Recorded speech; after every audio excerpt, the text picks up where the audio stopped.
Hello and welcome to the Everything is Black and White podcast. Hope you guys are all doing well. And you must go for you. Please do hit thumbs up and hit subscribe.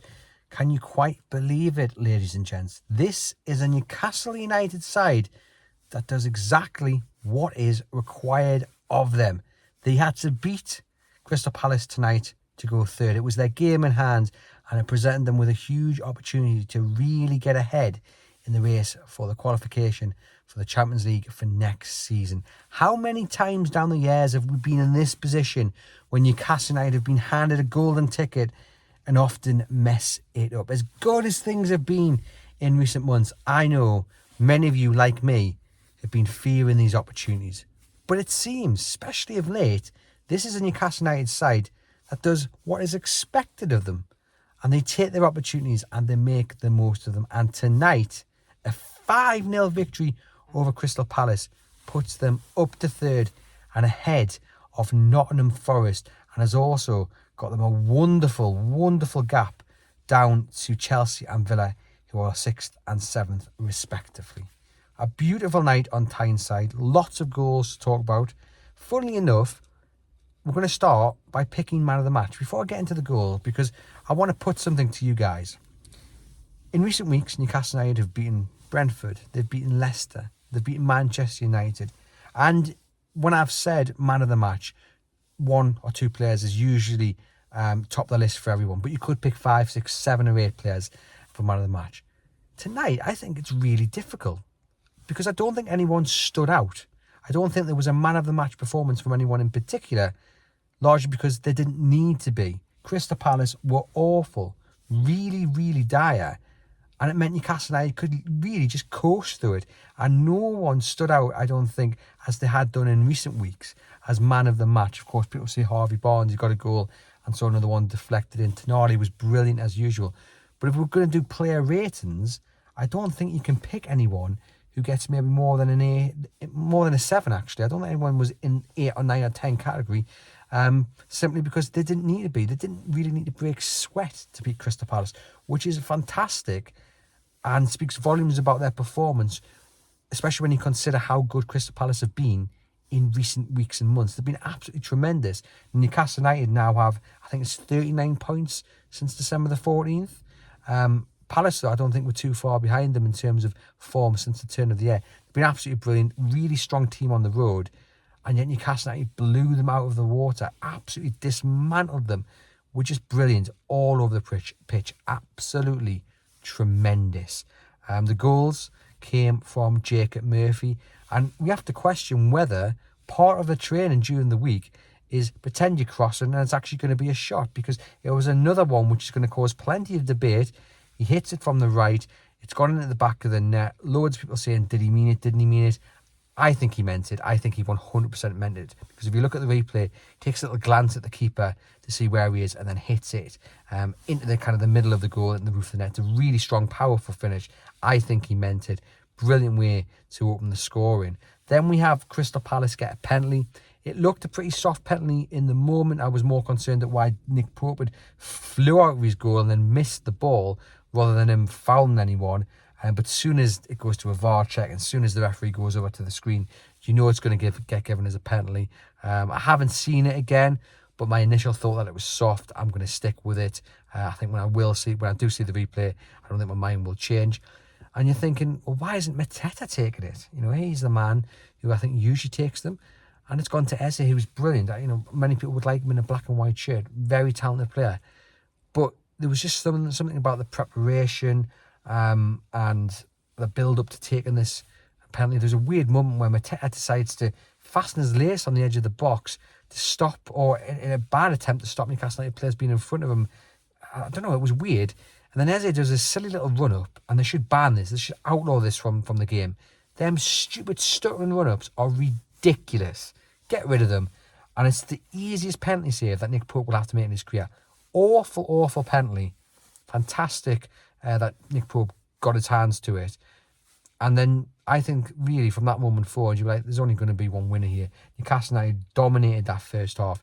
Better side before and after that penalty. But the penalty, I think, just kind of pushes the result and the performance into the direction that it already looked like it was going, i.e. a Newcastle United win. And then the second goal comes from a Mark Gay own goal. I mean, does he want to join Newcastle United? Certainly looks like that's his second own goal he scored against Newcastle United this season. Harvey Barnes, who again is really laying down a marker for that left wing position. All the talk's been about Gordon coming back, and there's been debate across social media. Does Gordon come back in? Look, I've nailed my colours to the mast. Harvey Barnes has done absolutely everything he can to hold on to that place. And another goal tonight, another goal contribution tonight as well. He's been absolutely brilliant over the last few games.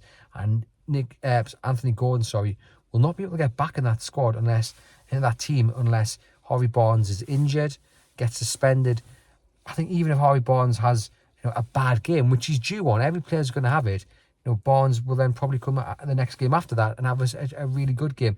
I think that's Barnes' position till the end of the season. But what a beautiful place for Jason Tyndall and Graham Jones to be in when they've got this competition out on that left wing flank between Gordon and Barnes, because those two top wingers, two of the best wingers in the Premier League, them competing against each other is only going to raise the level not only of those two, but everyone around them as well. So brilliant. Yeah, he gets down the left and his kind of cross, I think he's trying to find Isak, hits Gay and goes into the back of the net. Then you've got Harvey Barnes getting a goal. Tremendous play down the left. Really quick from Newcastle United on the kind of transition. And Barnes scores with his left foot. Plenty of people criticise Harvey Barnes and say he's only got a couple of things he can do, and that's cut inside and hit one with his right. Well, tonight, ladies and gents, he gets one with his left, and it was a beautiful finish. Does a bit of the scissors, shrug, drops his shoulder, then pops it across the face of the goal and in off the post. Really, really nice finish.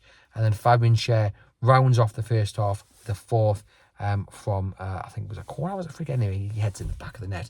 And Newcastle scored 2 late goals in the first half to go in 4-0 up. How often has that happened?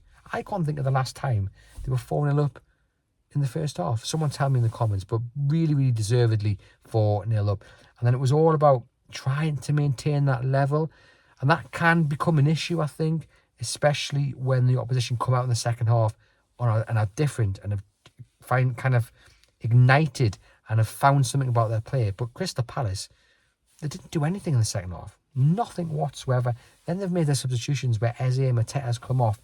And it was just bizarre because Palace have been in such good form. You could argue that there should have been 3, maybe 4 goals up against Man City at half time, and then they crumbled.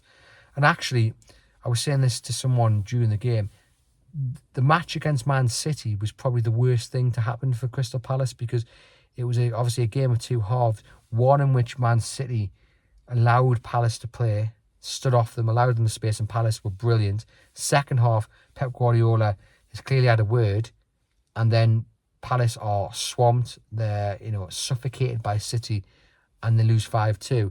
I think to help with the prep, Newcastle's prep, they just had to watch that game and see what you do and don't do.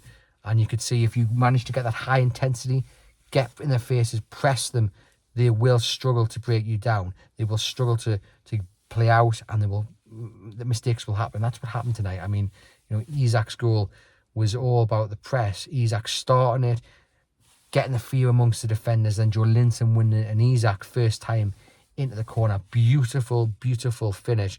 Really important goal for Alexander Isak, I felt, because he's not been himself in recent weeks. Newcastle have been winning games without him, thankfully. The responsibility of scoring goals, the load has been shared. You felt tonight, though, he really needed a goal. Few chances. Someone said to me he could have had a hat-trick in the first half. He had one, I think, standout chance. And then the second half, he had one that he probably should have scored before he got the goal. Someone else said to me, actually, I think he's trying too hard. And that goal that he scored was very much, let's not think about it, let's just do.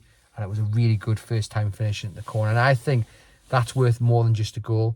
I think we'll now see him in the final 6 games of this season run absolutely wild. I think he'll be the Isak of a few weeks ago, where everything he touches ends up in the back of the net.